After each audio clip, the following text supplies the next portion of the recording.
Boy, tell me I'm good. Tell me what you want, but you're dying that you could. I know that you're scared, but I wish that you would. Tell me I'm good. Tell me I'm good. You don't Hi, know we're the ARXX. We're here at power Resident you have over in Brighton, and we are looking at some of our favourite records and like records that have inspired us in our music And books. and books. Take it away, Clara. This book is called Mongrel. Boy, tell me I'm good. Tell me what you want. And I read it as Mongrel. it's a book I'm reading right now. So I'm only halfway through. So maybe it has a terrible ending, but right now it's really good. It's about 3 Japanese people who are growing up abroad. And I just really love it. It's very interesting and spicy written. My book, I've chosen this lovely little selection of poems by Federico Garcia Lorca, I'll be a good boy waiting here at who I studied at school, and I fell in love with him when I realised he was gay. And he's a very beautiful writer, and he really got me into writing in a more poetic way, which I've now moved away from. But yeah, big respect to him, being a gay man. Big up, Frederica.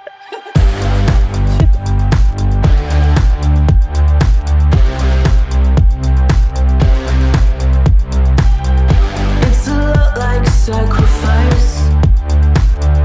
It's a lot like giving yourself. The first pick is Born in the USA by The Boss.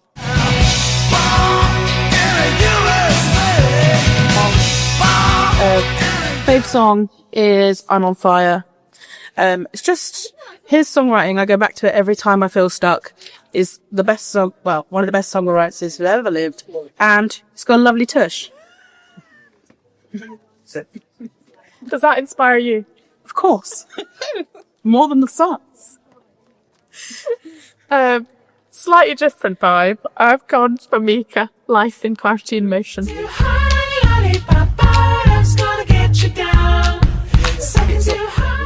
This was my favourite album as a child and a teen, and I saw him live and I freaked out. And he had a female drummer called Charisse, and she's the reason I started playing drums.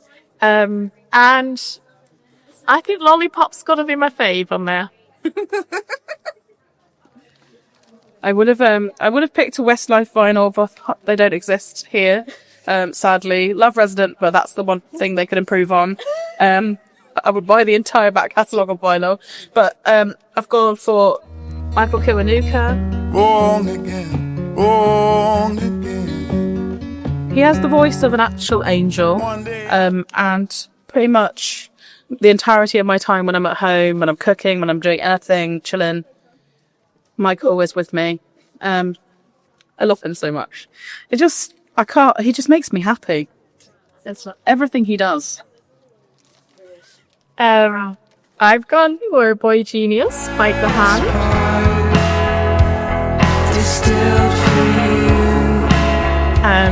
This album I was obsessed with, and I searched for it on vinyl forever and ever and ever, and they finally repressed it. I just don't know what my fave song is on there. I love them all. It's only a little EP, but it's 10 out of 10 great. Oh, I like that one about the dog. Yeah, me and my dog. Okay, probably the most important record of all time, Avril Lavigne, Let Go. Boy, she said, see you later, boy. He wasn't good enough for her. She had a pretty I think this was face, probably one of the most formative albums of my life. I think this is a joint pick. Yeah. I wouldn't say about many records, but there's absolutely no skips on this. Every song is 10 out of 10, even the ones that don't make lyrical sense. She's also our, if we're driving home and we have an energy, that is the album that goes on. Yeah. Yeah, all the time, all the time. I'm going for Fiona Apple, Fetch the Bolt Cutters. When you're on offense, but you kill when you're on defense, and you've got them all convinced that you're the means and the end. It's just really cool. My housemate recommended it to me. I'd never heard of her, and I became a bit obsessed with it. And she just makes really cool sounds out of absolutely random things, and no idea what she's singing about, but I love it. Corny. Yeah. Love an apple. Okay, so this morning I remembered that I loved this record so much. Alan Rubber Shakes, Boys and Girls. Anymore. To say a friend and to be. They, for about 3 years, were the only thing I'd listened to, kind of in like the mid 2000 teens. Bethany Howard's voice is otherworldly, and just everything is an absolute vibe. Like, there's, again, low skits, just a solid album, and I chose the repress because it's shiny. We've got beautiful. And I've gone for Maggie Rogers, Don't Forget Me.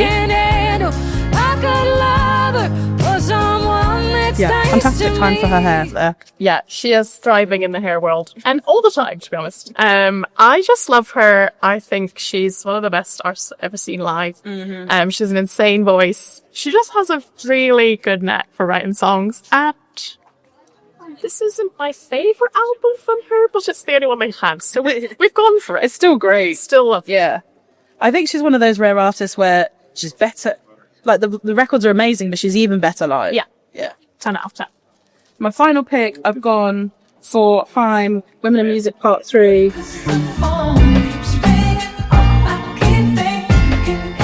Because I think it's one of the best records made in the last decade. The sounds on it are amazing. It's kind of like, obviously, a concept album, so it happens so much now, but feels a bit concepty to me in the sense that everything on the record lives in the same world. Yeah. Production-wise, it's really interesting, and the songs slap, and they're great. Music videos are also great. Yeah, they have it down. Hi, Sophia. She's famous. Move on.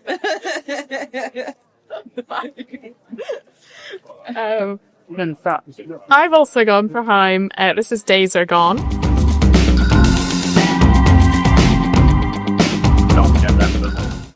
This is, I think, the album that made me want to be in a band. I just love it so much. It has my favourite song ever on it, with My Son Fried. And I saw them live playing this, and I just really became fully obsessed. And they're still my favourite band today. Yeah, it's our joint fave. Yeah, I tried so hard to make this sort of sleeveless thing work on me, and it never did. I think it could now. Bring it back. I'm not sure. All right.